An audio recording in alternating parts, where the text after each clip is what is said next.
Kalau ada majelis ya, kalau ada majelis zikir, ketika berzikir Rasulullah hadir di situ, setahu saya gak ada dasarnya.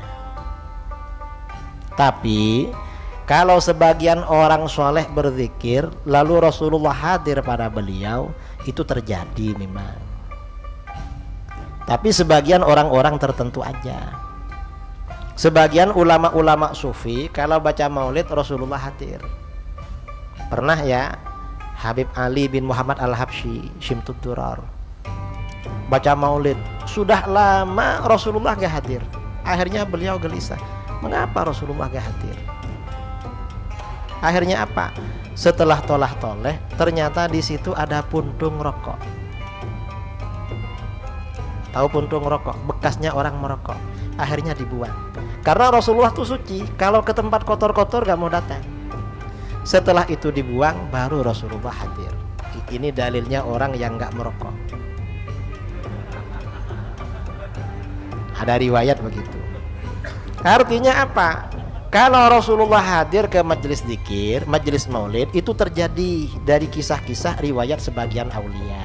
Itu terjadi.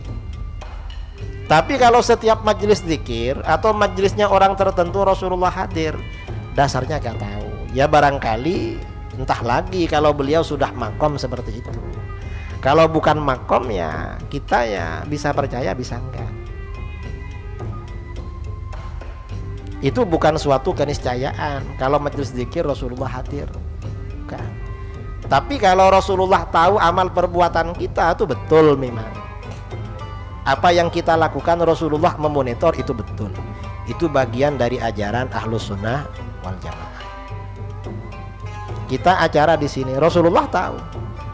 Nanti kita maksiat atau kita ngaji Rasulullah tahu. Mengapa tahu? Diperlihatkan memang. Ini umatnya kamu ini gini, umatnya kamu gini. Tahu semua. Ada keterangan memang. Tapi kalau hadir itu ada riwayat dari sebagian ulama tertentu. Tapi gak semuanya. Jadi begitu. Wallahu a'lam. Ada lagi? Ya ini depan. Untuk perempuan mungkin Kiai boleh kasih kesempatan.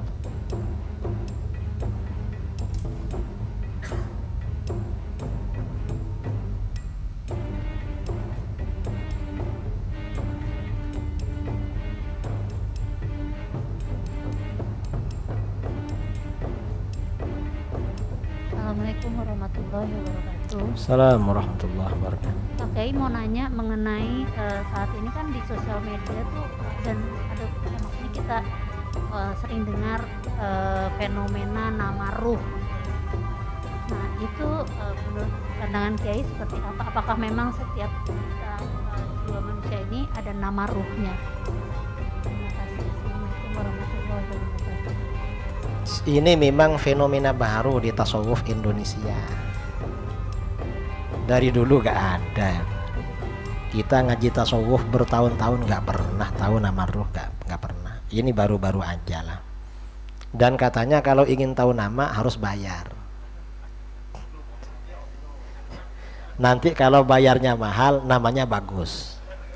Kalau namanya apa? Kalau bayarnya murah-murah namanya pendek-pendek.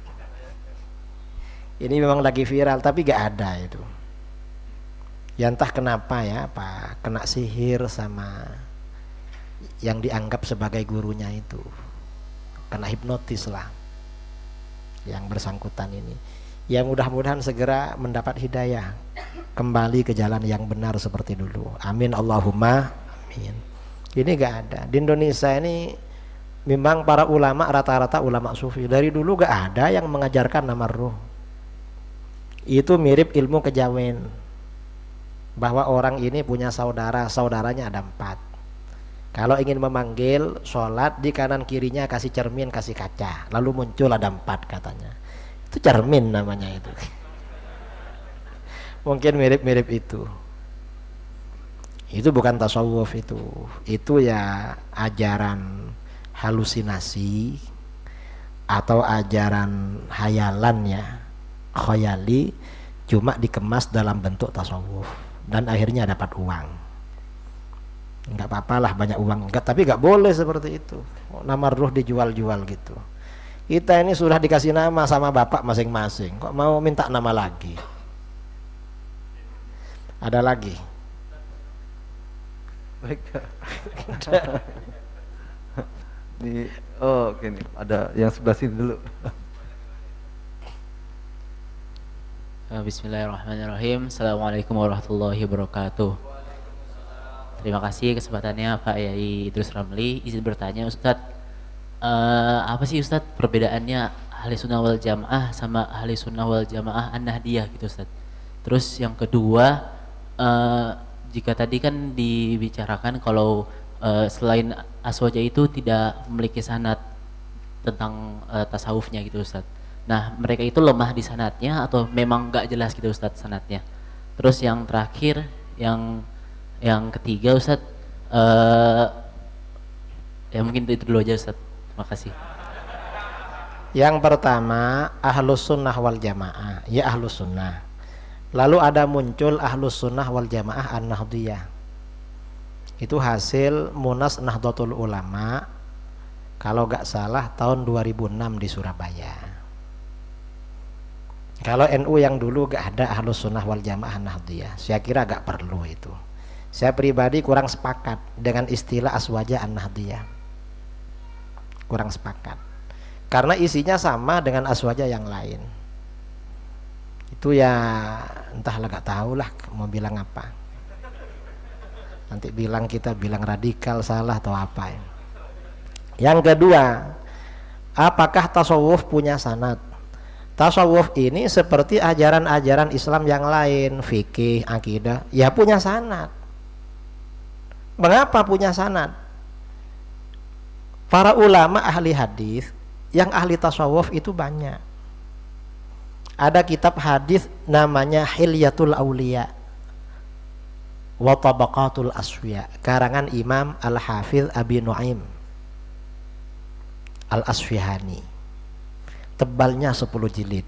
Dan beliau sufi memang. Masa gak punya sanad? Kitabnya 10 jilid. Dan para perawi Sahih Muslim, rawinya Sahih Muslim bisa sampai pada kita itu melalui ulama sufi, ulama tasawuf yang meriwayatkan sampai pada kita. Nggak bisa nggak melalui ulama tasawuf. Dan keilmuan Islam ini sanad-sanadnya banyak melalui ulama sufi. Yang lucu ya, Wahabi itu punya sanad kepada Syekh Ibnu Taimiyah juga melalui ulama sufi, mazhabnya Syafi'i. Nggak bisa mengatakan ulama sufi gak punya sanad, sanadnya lemah. Loh, lemah gimana? Sanadnya banyak. Ya mungkin pas yang lemah aja yang dia bicarakan, tapi sanadnya banyak. Dan gak perlu kita ini bingung soal sanad, gak perlu. Karena sanad-sanadnya ahlus sunnah itu ya juga otomatis sanadnya ulama sufi. Ulama sufi juga dasarnya pada itu. Itu pertanyaan yang kedua. Pertanyaan yang ke selanjutnya ya, ada lagi di depan. Di depan ini ada yang bertanya.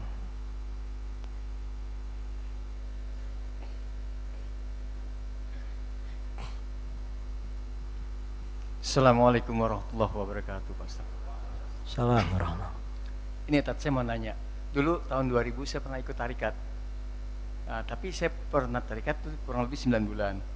Nah, saya lihat salah satu dari teman saya itu dia kalau sholat cepet banget. 1 menit mungkin 4 rakaat. Saya bingung.